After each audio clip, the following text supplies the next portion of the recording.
And that is how Kashi became the city of light.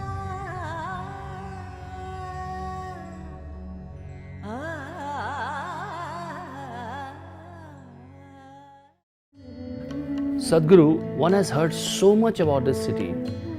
Since time immemorial, people have talked about the significance of Banaras. What is so special about this city? Also, one hears about the design of this city. There were some yantras and there was some thought process behind the city. Can you please elaborate on how this city was created and what is the significance of it?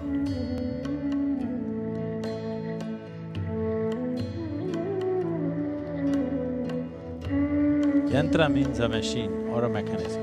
Normally every machine that we have built essentially to enhance who we are. So whenever you create a machine, you're taking a certain part of the earth. Everything that we have created is dug out of this planet one way or the other. When you take material from this planet, there is a certain inertia to that machine. So when we think of something that has to function for perpetually or for an extraordinary length of time, we want to create a machine which does not have this need for inertia. So we try to create an energy machine. This is what you traditionally know as yantras. Yantras can be very simple yantras. A simple triangle is a basic yantra. Various types of arrangements can be done to build different levels of machines which will function for your well-being.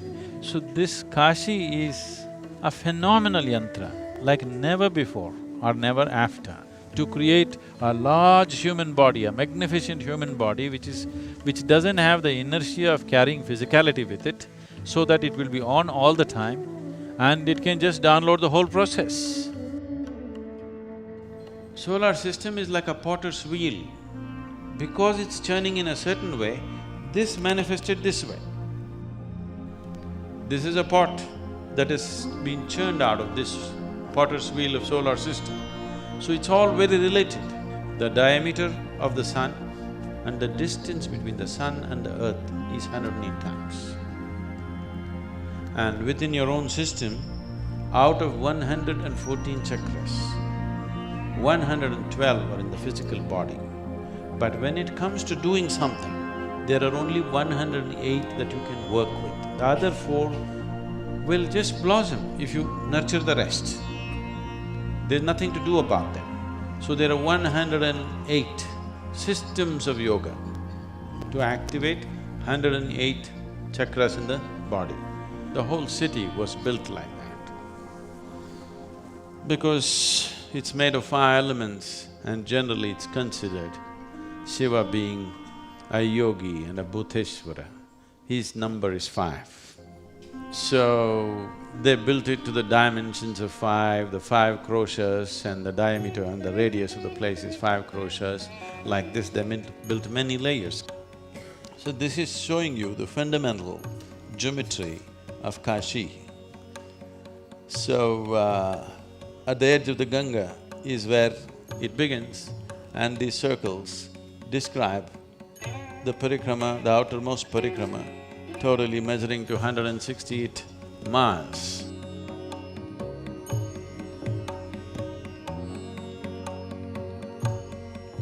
The city itself is built like this, and temple is a smaller manifestation of that. This is the geometry of the original temple. It is absolutely complex. The core of it does not exist anymore. There are 72,000 shrines, the number of nadis. So they built 70,000 and they created sufficient corners around, angles around to make it multiply itself into 72,000. So it is the number of nadis in the human body. The whole process is like a manifestation of a mega human body to make contact with a larger cosmic body. Geometrically, a perfect manifestation of how the cosmos or the macrocosm and the microcosm can meet. They created an instrument in the form of a city. To create a tower of light, to create a connection with the cosmic manifestation, and here we are, the microcosm, to connect these two things, they created 468 temples. They're shrines. The basic temples are 54 for Shiva, 54 for Shakti or Devi. This is because in the human body itself we see that one half is Pingala, other is Ida, this is masculine, this is feminine. This is why Shiva being represented as half Ardhanarishwar, half female body and half male body. So they created the whole city like this body, and these 468 came because for 13 months in a year, in the lunar calendar, every 3 years there's an extra month. 13 months and 9 planets into 4 directions or 4 fundamental elements. 5 elements are there, we don't do much about Akash.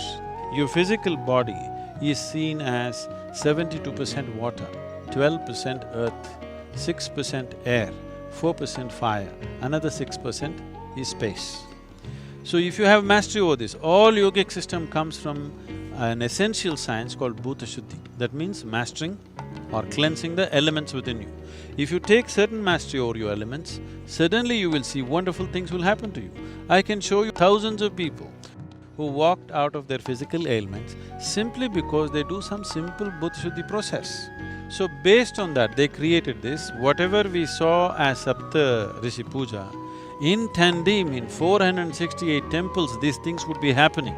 And it would create such a phenomenal energy that everybody was longing to be in this place. And if you're born in India, your only dream is to go to Kashi.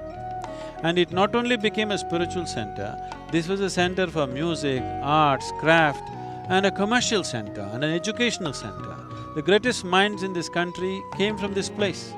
Albert Einstein said, the Western sciences, the modern science couldn't take a single step without the basis of Indian mathematics.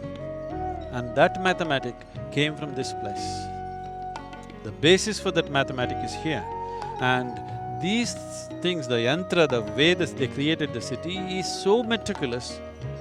Geometrically, mathematically, it's so perfect, so absolutely perfect that everybody wanted to be here because it created such a phenomena around itself.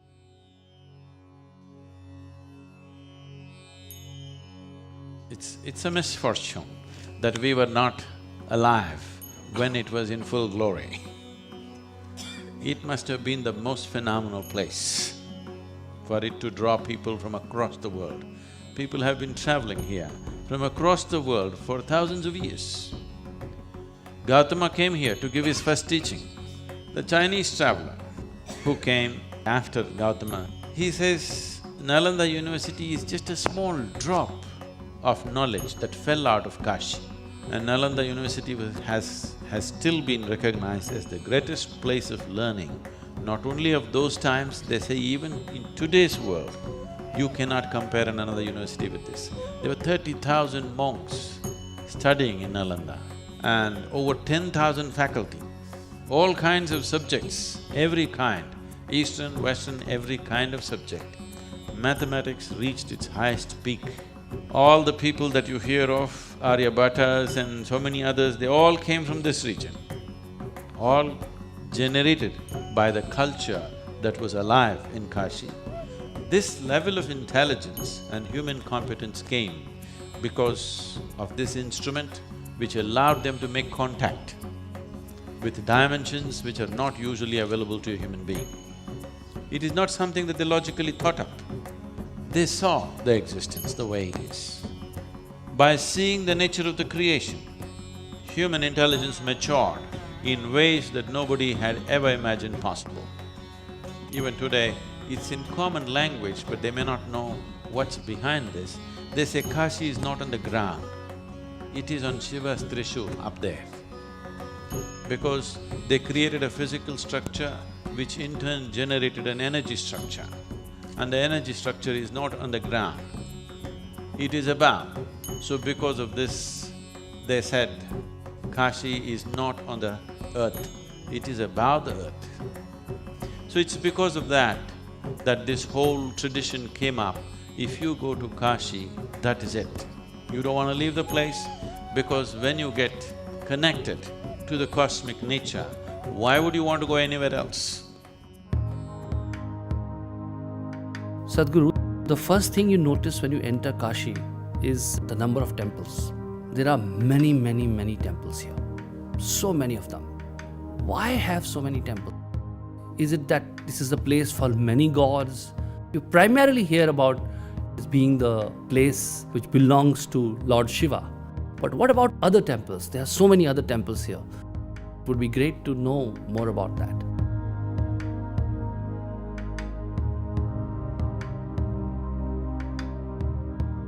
According to iconographic proof,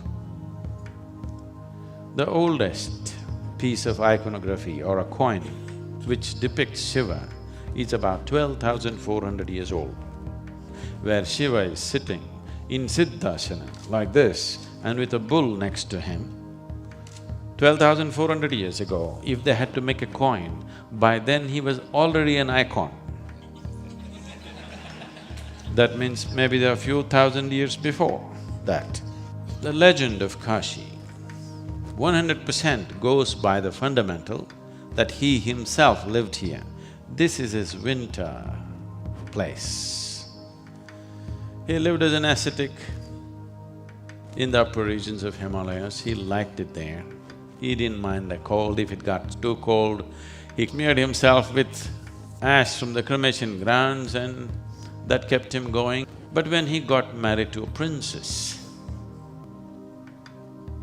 compromises have to be made. And being a graceful man, he decided he will move to the plains. As this was the most fabulously built city of the time, naturally he decided his new bride and him should move to Kashi and no other place.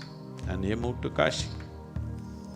He said, "This is it, this is my abode." And he himself took the effort to consecrate the space into a powerful field of energy which still lives.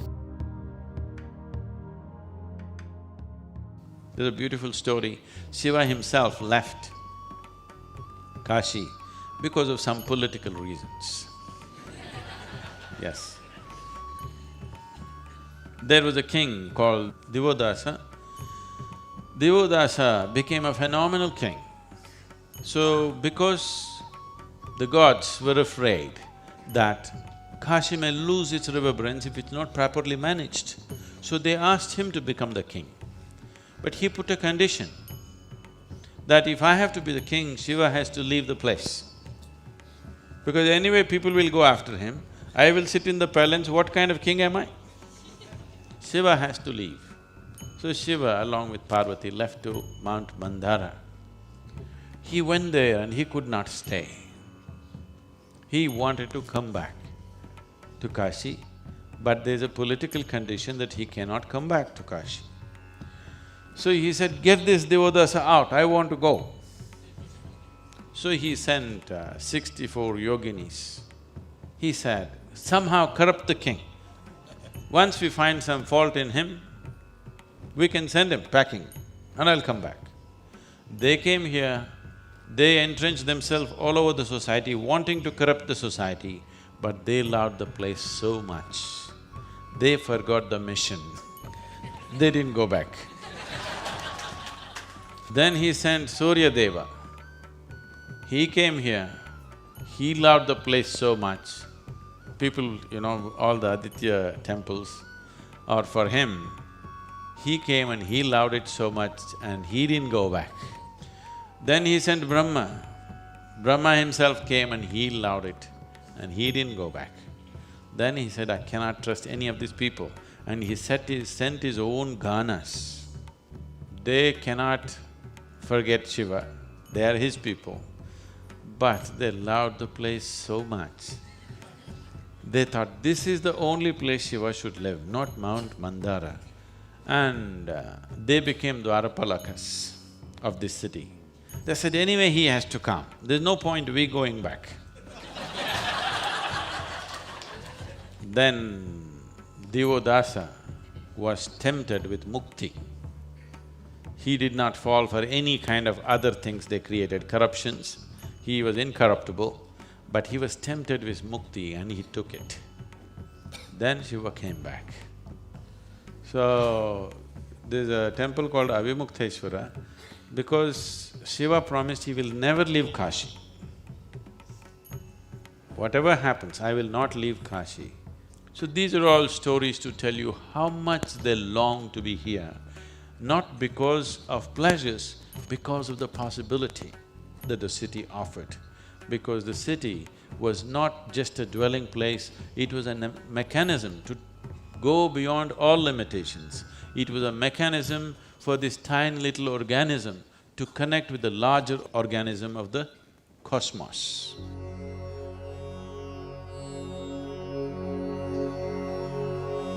The 8 Kal Bhairava temples are located in 8 cardinal directions of Kashi, protecting the whole mandala.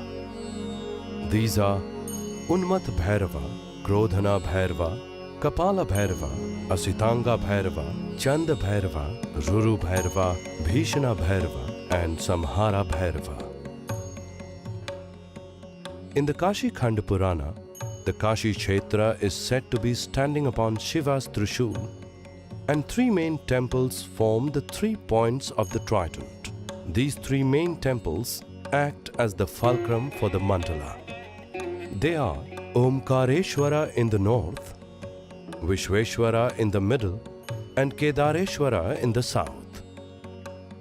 Each temple forms their own khanda or sphere of influence.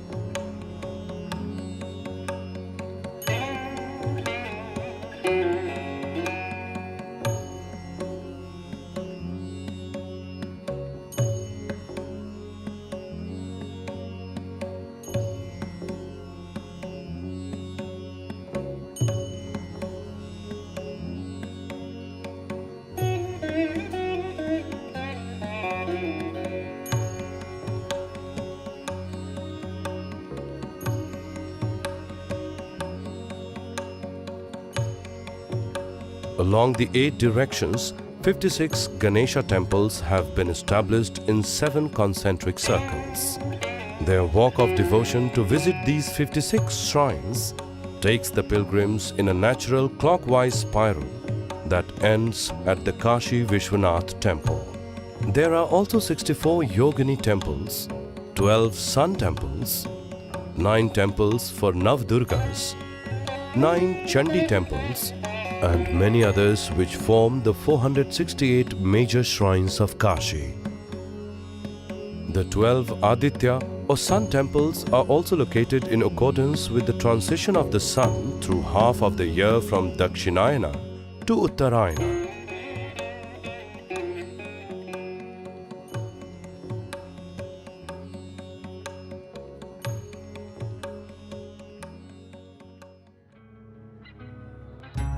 The Panch Kroshi Yatra is one of the most significant Padyatras done by pilgrims around the sacred Kashi Mandala.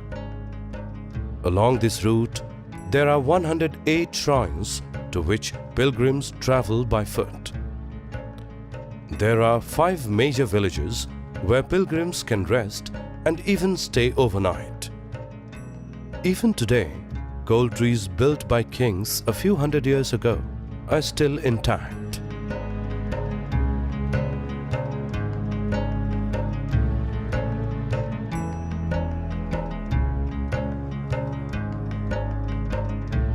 As one travels in a clockwise direction on the Panch Kroshi route, all the temples are located on the right side of the road, marking the outer limit of the Panch Kroshi sphere. The Panch Kroshi Yatra begins with a dip in the river Ganga at Manikarnika Ghat. The first major temple on this route is the Adi Karmadheshwar temple. The linga here was consecrated by sage Karmadheshwar. In the Kashi Khanda Purana, it is said that yakshas and ganas always lived on the trees and near water bodies. On this route, their shrines have also been placed in the same way. The second temple on the route is the Bhim Chandi Mandir. Bhim Chandi Mahadevi Sarvarachas Bhakshini मुनि त्राण करे देवी नमस्तेस्तु. This Durga temple is said to have been established by the Gandharva who worshipped Devi here. She is said to protect all devotees who seek her grace as her own child, blessing them with health and well-being.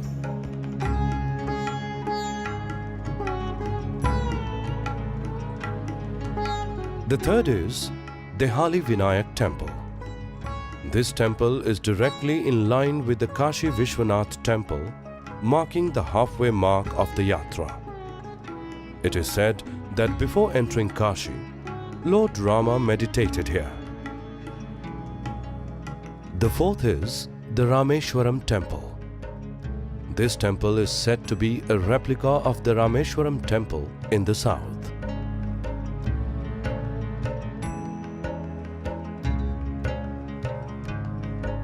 It is situated on the banks of the river Varuna and marks the northernmost point of the Yatra. It says in the scriptures that all the lingas of the Kashi Mandala fall under 42 kinds. In the Kapildhara temple, all 42 kinds are there in a single form.